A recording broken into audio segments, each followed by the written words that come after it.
Hello, denizens of the internet. The online political zine The Hill published an article titled, "The Top Streamed Shows Are Almost Always Old. Why?" The article covers some of the reasons, but it didn't really answer the question, why? However, you are fortunate that I am a former network executive because I will tell you why. First of all, let's cover The Hill's points. According to Nielsen, the most minutes last year, more than 57 billion, were spent watching Suits, a legal drama that premiered 12 years prior that maybe many of you have never heard of. Yes, this is correct. Is there a Meghan Markle effect? Probably, but that's not the main reason. Let's keep going. According to Nielsen, the most streamed acquired shows of 2023 were Suits, Bluey, NCIS, Grey's Anatomy, Coco Motion, The Big Bang Theory, The Gilmore Girls, Friends, Heartland, and Supernatural. 8 out of the 10 are old shows and not necessarily that good. Yes, people are watching brands they are familiar with and rewatching episodes they've already seen. How many repeat viewings has Seinfeld's Master of Your Domain episode had? So, we are happy and willing to rewatch old shows. Then there is the main factor The Hill mentions. The libraries of the old shows are so much bigger.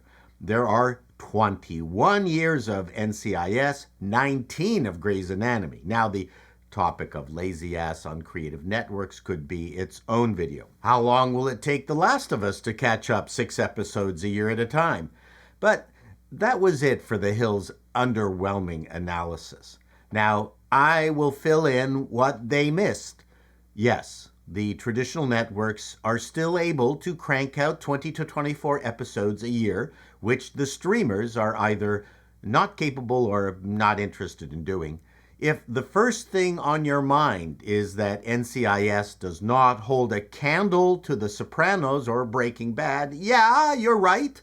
It was the main reason HBO was able to bleed audiences away from the networks, because the shows were better and with a dash of naughty words, a bit of skin, and some excess violence here and there to entice viewers. But I would put Hill Street Blues up against the best cable and streaming shows have to offer. Baywatch? Probably not. But even Baywatch had something that the streamers just don't understand. Network shows on streaming reveal their true strength. Rinse and repeat. It's the same dumb, stupid episode of Magnum, Knight Rider, A-Team, House, or Big Bang every single week. And that is why they are popular. And it's what the TV networks did better than anyone else. Streamers could do this, but they just can't seem to get off the "we're making mini movies" crack. They don't know how to make episodic TV which resets itself each and every episode. Streaming wants to make episodic movies. Well, that can work, as in the Game of Thrones. The Sopranos was really more like a network TV show with an internal story each episode that concluded in each episode along with an overarching arc. And that should not be a surprise, as it was helmed by David Chase, who also worked on the Rockford Files. Here's another thing that made network TV work. It was actually a job.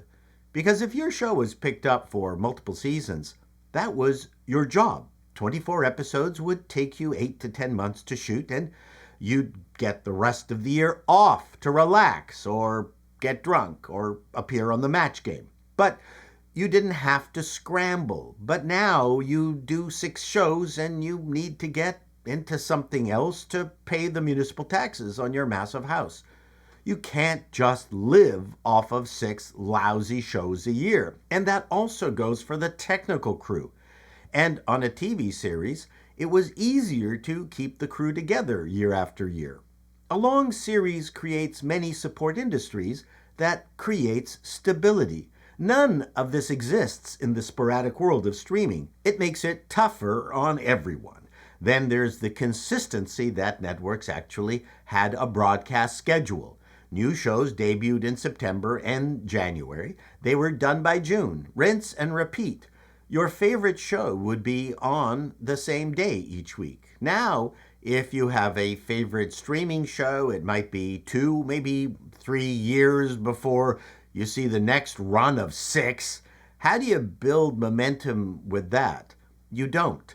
The streamers have been spending like drunken sailors, so budget should not be a problem spreading 6 mini movies out to 20 more conventional TV shows each year with a fixed broadcast window, or in the case of Netflix, a dump day.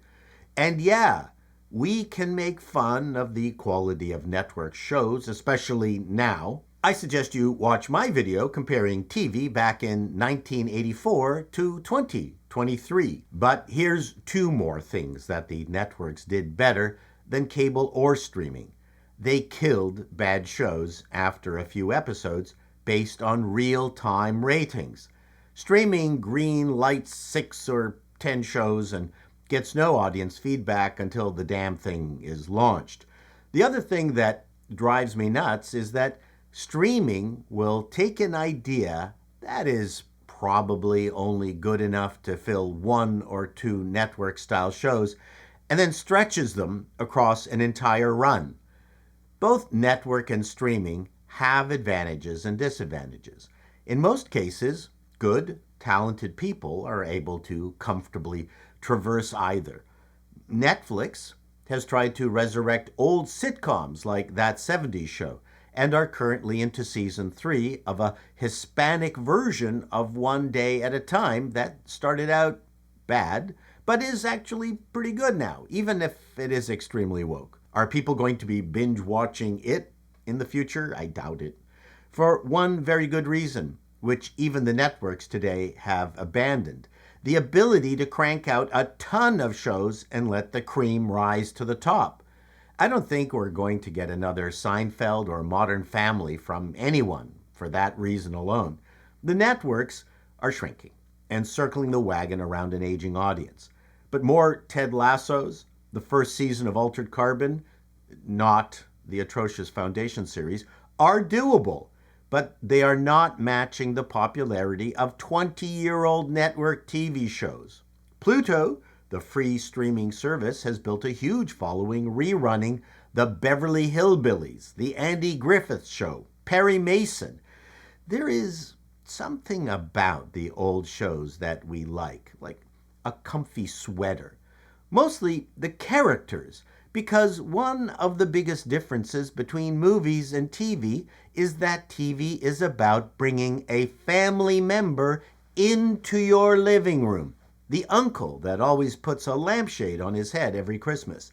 That's what TV is. That's what The Sopranos was. That's why The Witcher and Rings of Power are dreadful. In the case of the former, we wanted to see more Witcher, not less. In the case of the latter, we wanted to see less Galadriel, not more. Maybe less of the entire series. I hope that filled in the blanks. If you have any questions, feel free to leave them in the comments below. Till next time, denizens, be seeing you.